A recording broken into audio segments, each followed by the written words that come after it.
Hello and welcome back to my channel, or if you're new here, my name's Jill, and today I'm going to talk about my favorite books, movies, and TV shows of 2024. So I did make one of these videos last year. I found it really hard to just narrow down everything that I loved into a compact video.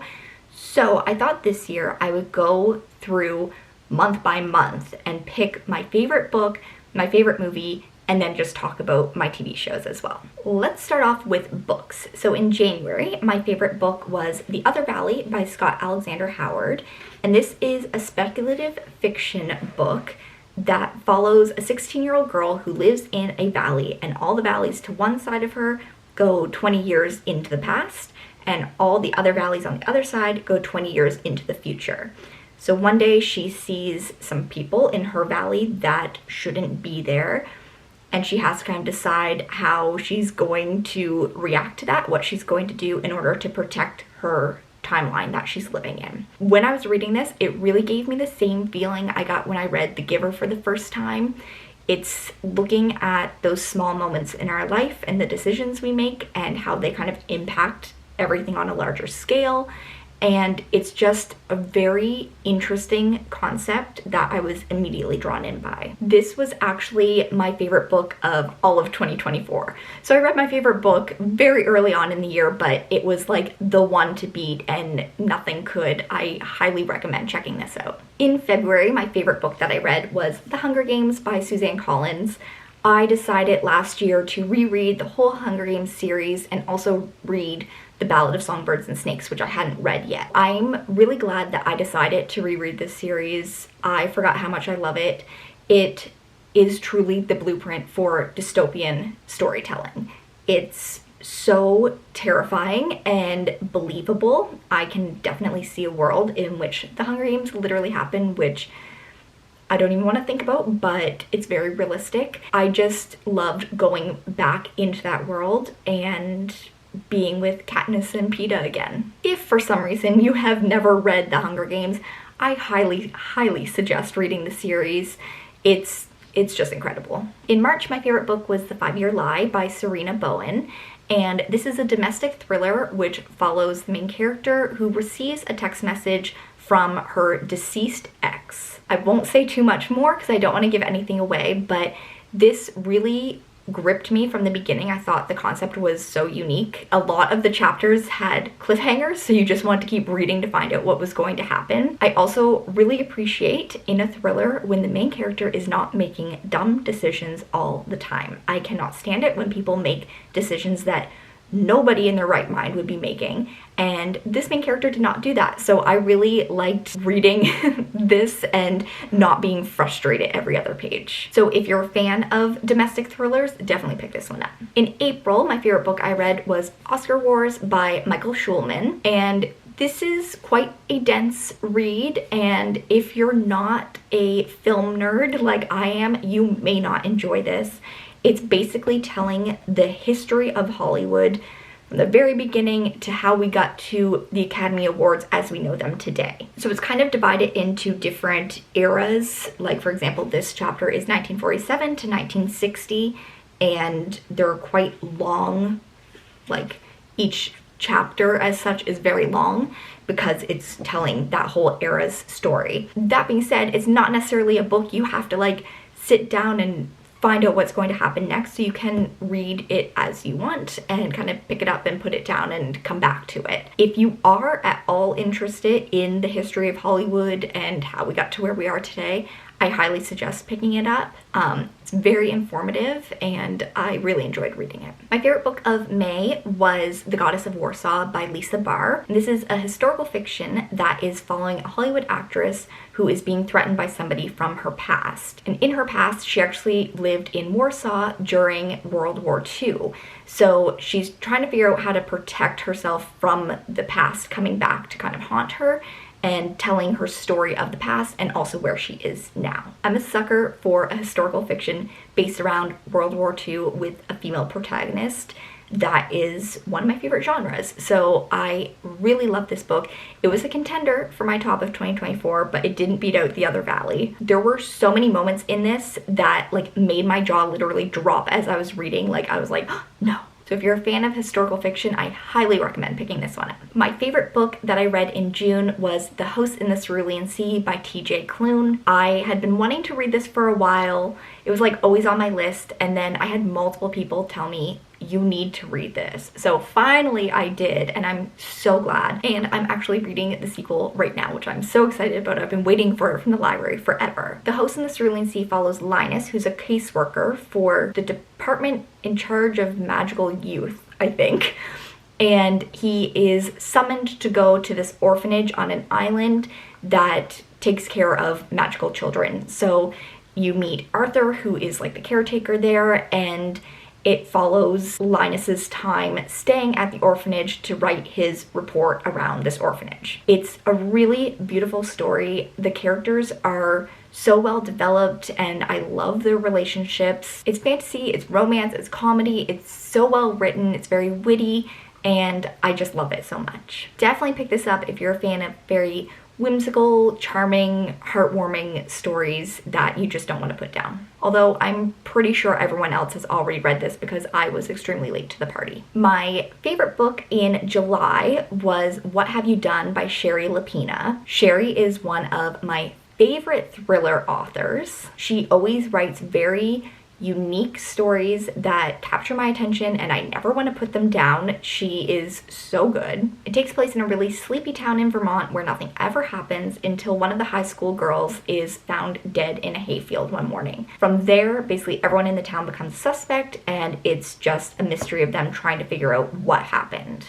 I will say I semi-suspected the killer throughout, but I feel like the motivation like behind the murder is what really surprised me, so it still had like a twist for me. Definitely recommend this to anyone who is a fan of thrillers, and if you haven't read any of Sherry's other books, I highly recommend everything that she's written. Even though I haven't even read everything she's written, I just know they're probably all hits. My favorite book I read in August was The Business Trip by Jessie Garcia. This follows two women that are on the same plane. One woman is fleeing an abusive relationship, the other is going on a business trip. Once they land at their destination, they end up texting their friends the exact same message. These messages start getting more erratic and unusual, and then both women vanish. That's all I'm going to say. This is a great psychological thriller that will keep you guessing throughout the whole book. It really felt like the author was sprinkling in clues for you to follow throughout, like you can follow it, but then a twist will come that will make you second guess it.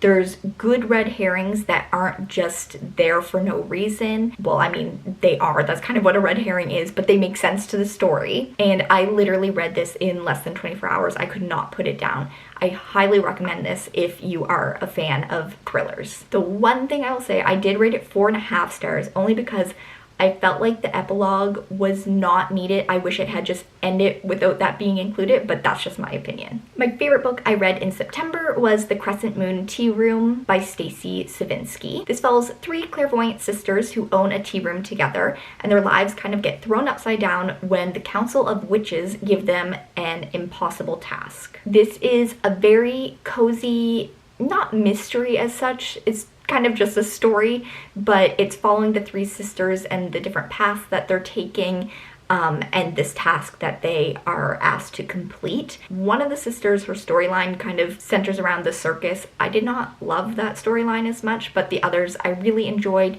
and it's just a really cozy read. Highly recommend picking it up in like the October, September kind of time of year. It's very atmospheric and just a really nice read. My favorite book of October was Iron Flame by Rebecca Yarros. I ended up reading Fourth Wing and Iron Flame this year after thinking I wouldn't really like them. I read some fantasy books, some romance, and they're not my favorite types of books, but my mom actually read Fourth Wing and was like, you should read this, I think you'd really like it. So I decided to give it a try, and I did. I obviously read Fourth Wing first, but Iron Flame, I will say I didn't love it as much as Fourth Wing, but the ending really pulled it together for me. I'm sure you've probably already read these books. I feel like everyone has, but I did find Iron Flame a little bit like repetitive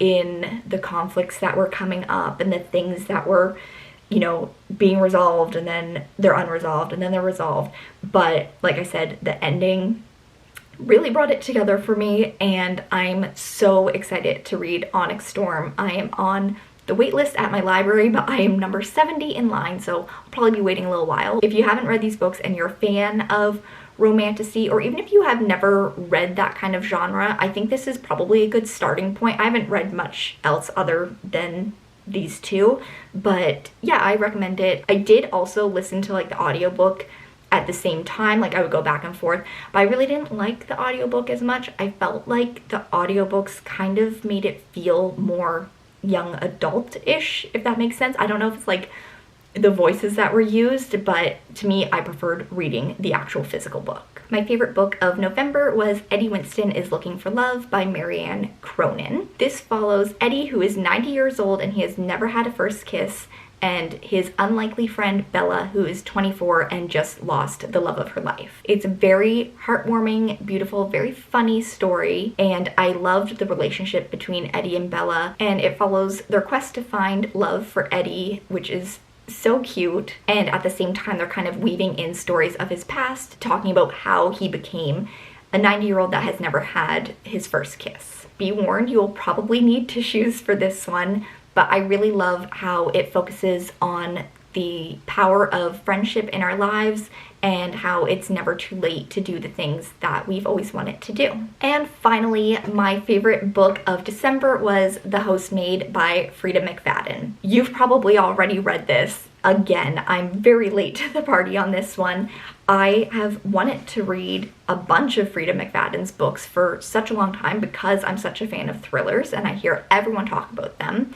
My library actually has no Frida McFadden books, and that's where I get most of my books to read. So I ended up buying this from the bookstore, and I'm so glad I did. It's such a good thriller, and this is coming from someone who reads a lot of thrillers.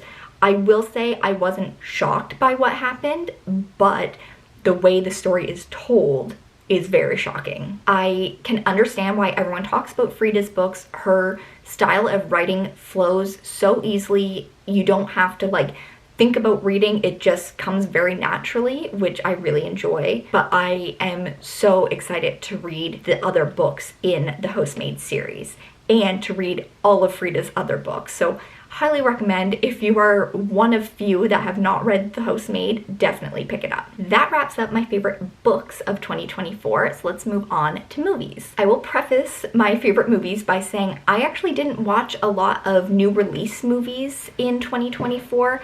I watched just a lot of old favorite movies. I watched a lot of Marvel movies because I did a Marvel movie rewatch, which I'm still in the middle of now. And I actually watched a lot of Disney Channel original movies because I listened to the Magical Rewind podcast with Will Friedle and Sabrina Bryan. So when they would talk about a movie, I would watch the movie so I could keep up with the podcast. I also listened to the Film Bros podcast, and so I would be watching some, like I said, old favorite movies that they were going to be talking about so I could refresh my memory before listening to the podcast. But with that being said, if I did watch a movie that was released in 2024, but it wasn't like my top movie, but I really liked it, I'll talk about that as well. So for January, my favorite movie I watched was The Cheetah Girls with Sabrina Bryan. I loved The Cheetah Girls when I was younger. Like, I was obsessed with Raven. I thought she was the coolest thing ever, and rewatching this movie, it really holds up. Like, I love that movie. I think it's definitely one of the best DCOM movies. Like, the fact that that is just a movie that came out on a TV channel is crazy to me. I feel like that movie meant so much to 11-year-old me, and it still does. And when I have a child, they'll be watching The Cheetah Girls too. It's just so good. But in January, I did see a movie that came out in 2024 and I really enjoyed it, and that was Mean Girls, the musical, the movie. I just thought this was so fun, and I feel like if you didn't like that movie, you just don't like things that are fun. Sorry. I know people have very strong feelings around it, but I loved it. I love Renee Rapp. I thought everyone did a great job, and I was fully engaged the whole time and had a great time. In February, my favorite movie that I watched was The Hunger Games: Catching Fire. So I also decided to rewatch all the Hunger Games movies when I was rereading the books, and I just love Catching Fire. I think it is such a good movie. My one thing is I wish that President Snow wasn't like seen as much in the movie, kind of like in the book, where he's like a constant horrifying presence, but you don't see or hear from him that much. It just makes him a scarier villain in my opinion, but I love the Hunger Games books and movies, and I won't apologize for it. In February, I did watch a movie that was released in 2024, and that was Upgraded. It's very much like The Devil Wears Prada with some Cinderella themes thrown in. I thought it was just a really cute rom-com, and I love Cami Mendes, so I thought that she did a really great job, and it was a fun movie. In March, my favorite movie was The Eras Tour. I unfortunately was not lucky enough to get tickets to the Eras Tour despite trying so very hard. I watched this on a flight actually, which probably was a bad idea because, you know, there were like tears coming down, but it was just so good. I love Taylor Swift. I'm a huge Taylor Swift fan. I have been forever, for more than half my life. And seeing the Eras Tour movie was just, it was perfect. And I really wish I would have been able to go to the Eras Tour, but I watched a lot of it on TikTok, so I mean, what are you gonna do? In March, I did watch a movie that came out in 2024, and that was Roadhouse with Jake Gyllenhaal, who is Story Taylor, the love of my life, and I really enjoyed it. I mean, it is what it is. You know what you're getting into when you watch it, but I just thought it was a fun time. That's what you'll probably notice, like a lot of these movies, it's like, did I have a fun time? Yes. Okay, so I liked it. I will say, a lot of that movie, it feels like every character is having the first conversation they've ever had with a human being. So the writing, there's some things there, but you know what? It was just a romp. In April, my favorite movie that I watched, or I should say rewatched, was Jurassic Park. I love Jurassic Park, and sometimes you just need to watch a movie that you know is perfect. Like you're just in the mood to sit down and be like, I know that's a perfect movie and I want to watch it. And that's what I did. And I loved it. I have no notes. Steven Spielberg is a genius, and Jurassic Park is one of the best movies ever made. So there we go. In May, my favorite movie I watched was the new Little Mermaid with Halle Bailey. I thought this was such a great live action movie. I loved it. To be honest with you, The Little Mermaid, like the original, is not my favorite Disney cartoon. It just never really resonated with me, I guess. I don't know. But I really loved this live action retelling. I thought Halle Bailey was so perfect. The one scene, the rock crawling scene, like that's such an iconic Little Mermaid scene, and the way they did it in live action, didn't love. But other than that, I thought it was a really great movie, and I loved the music, and I thought it was beautiful. In May, I did watch a movie that came out in 2024 and I really enjoyed, and that was The Idea of You with Anne Hathaway. I am surprised that I actually watched this many movies that came out in 2024. I really didn't think I did, but I just thought it was a really good rom-com. I really like Anne Hathaway, and I think she was acting in this movie. I thought she was fantastic. And yeah, again, I just think sometimes you just gotta watch a fun movie, and that's what this was. In June, my favorite movie I watched was Hook. This movie is such a part of my childhood. Like, it is so entwined with my childhood memories, and it will always be one of my favorites. I love Robin Williams so much, and I just think, again, this is a perfect movie, and sometimes you just have to watch a perfect movie. The music is just so good. I love it. I think about this movie a lot. It just pops into my head, and so I just had to watch it. And again, I did see a movie that released in 2024 in June, and that was Inside Out 2. I love Inside Out, and I really love the addition of anxiety, and you know what? Not gonna lie, anxiety was making some good points.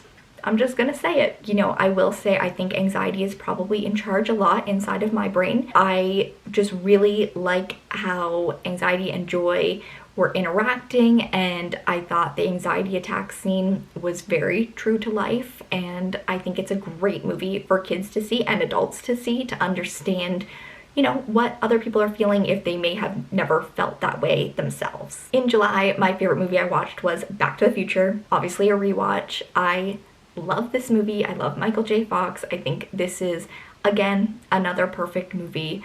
They just don't make movies like this anymore, like these perfect timeless movies. Anyway, again, no notes, perfect. My favorite movie I watched in August was The Parent Trap with Lindsay Lohan. Another rewatch of another perfect movie. That's why these are my favorite movies that I watch each month, because they are perfect. As you grow up, you do realize how absolutely wild the custody agreement is between these two parents to have twins and separate them and have them never meet, never talk to the other child that doesn't live with you. But if you can just, suspend your disbelief of that, it's a great movie. My favorite movie I watched in September, maybe a little bit controversial, but that is Iron Man 2. This is when I started my Marvel rewatch, and I know people have very strong feelings around Iron Man 2. Personally, I love it. I think Sam Rockwell in this movie is perfection, and obviously Black Widow is my favorite Avenger, so having her, introduction in this movie is just perfect. I think those older Marvel movies are they're just different than the current Marvel movies, and the Iron Man movies are some of the best. So Iron Man 2, love it. Continuing with the Marvel theme, my favorite movie I watched in October was Guardians of the Galaxy. I love the Guardians of the Galaxy movies. I have not seen the third one yet. It's coming up soon in my rewatch and I'm scared. The original Guardians of the Galaxy is so good. Like, it is just so good. Obviously the music is fantastic. I love that it's like this group of misfit people coming together. Drax is also one of my favorite characters from the Marvel universe. Yeah, it's just a perfect Marvel movie. I think even if you don't care about superhero movies, you would just love this movie. It's just good. My favorite movie I watched in November was Wicked. Of course, I did go see it twice in the theater. I would go tomorrow if somebody wanted to. It's still in theaters here. I just loved it. I knew nothing about Wicked, really. Like, I knew what the premise of it was, but I've never seen the musical. Would love to, haven't. And I, had never read the books or anything like that. I have them now and I will be reading them, but I was blown away. And my mom and I have turned into those people that will convince anyone to watch this movie, tell them all the facts about how many tulips were planted and that they were singing live and they were in harnesses and all of these things. It's just incredible. The music is so great. Ariana and Cynthia were made for these roles. I truly believe that. Jonathan Bailey is perfect. Even if you're not a massive fan of musicals, you need to see this movie. I feel like you don't even notice that they're like singing. It just fits so well and the story is so beautiful. I'm literally obsessed with Wicked now and it's a problem. And finally, my favorite movie I watched in December was Spy with Melissa McCarthy. I've somehow never seen this movie and I love Melissa McCarthy. Fun fact, I actually was at a taping of Ellen and she was our guest and it was very exciting. And I truly just think the world needs more movies like this. Like, where are the movies like this that are just like funny and clever and smart and just make you laugh out loud? We need more. I also really highly recommend looking up like the bloopers and outtakes after you watch the movie. They will make you laugh just as much. It's so funny, and they really, like, Paul Feig really just kind of was throwing lines at them and just instantly they were like memorizing them and having to say them, and they were hilarious every time. If for some reason you also haven't watched Spy, you should. And to end 2024, I did end up watching a movie that was released that year, and that is Carry On with Jason Bateman and Taron Egerton. I think that's his name. I actually really liked this. It's a good thriller. I mean, it's cheesy. Like, the writing is extremely cheesy. It's a cop-based Christmas movie a la Die Hard. Yeah, I just thought it was, again, it was a fun romp. It was quite violent in some sections. And I mean, it was just over the top. Just know what you're getting into when you watch it, but I thought it was good. So that wraps up my favorite movies that I watched in 2024. And I'll just talk quickly about a few TV shows that were highlights for me. The first is Shrinking. Season 2 came out in 2024 and I am obsessed with that show. I think it is so well done and I think it's so heartfelt and beautiful and funny and sad, and it's just honestly to me, it's a perfect show. I love it so much. If you haven't watched it, there's only 2 seasons, so you can get caught up very quickly. It's on Apple TV Plus, and I highly recommend checking it out. Next is The Sex Lives of College Girls. Season 3 started in 2024. It's still airing now. I just love the friendships of the girls. Highly recommend checking it out. I feel like it kind of suffers from that thing of TV shows having a name that's kind of weird and might turn some people off. Kind of like Cougar Town, which also is a great show. You should watch that if you haven't. I think The Sex Lives of College Girls might throw some people off, but you should really check it out. And it's really just based on, you know, the friendships that you make when you're in college, and I love it. Next is The Traitors. We have gone down a rabbit hole and we have watched the UK, the US, and Canada. Right now we're watching the current UK season, and the current US season just started as well. But the US season that aired in 2024 was so good, and it's just a perfect reality show. It's very well done, and it really shows you, you know, are people going to follow like herd mentality? Are they going to go off on their own? It's a really great social experiment. I love it so, so much. I highly recommend watching the UK seasons. I feel like they're the best seasons, but you know, I'll watch any country that wants to do Traitors, I'll watch it. Next is America's Sweethearts, which is the Dallas Cowboys cheerleaders docuseries that came out. I loved getting to know the girls and seeing, you know, what they go through. It's crazy. They should be paid a whole lot more money. I feel like that's one of the shows when it was airing, it's like everyone was watching it. So you've probably already watched it, but if not, you should check it out. And the final show I watched a lot of in 2024 is The Golden Girls. I'd never watched The Golden Girls, not a single episode, and I decided I was going to watch the whole series, and I'm so glad I did. It's super funny. It's so great. You already know that. If for some reason you're like me and you've never watched The Golden Girls, I highly recommend checking it out. It's classic sitcom, so you can watch a few episodes and then watch something else and come back to it whenever you want, but it's become a real comfort show for me. Like I said, if for some reason you also haven't watched it, definitely check it out. There are my favorite books, movies, and TV shows of 2024. Let me know what some of your favorites from the year were so I can add them to my ever-growing lists. And let me know if you've read or watched any of the things I talked about, and we can have a conversation about it, because my favorite thing ever is talking about books, movies, and TV shows. That's all I ever want to talk about, plus Disney. Thank you so much for watching, and I will be back very soon with another new video, and I will see you then. Bye!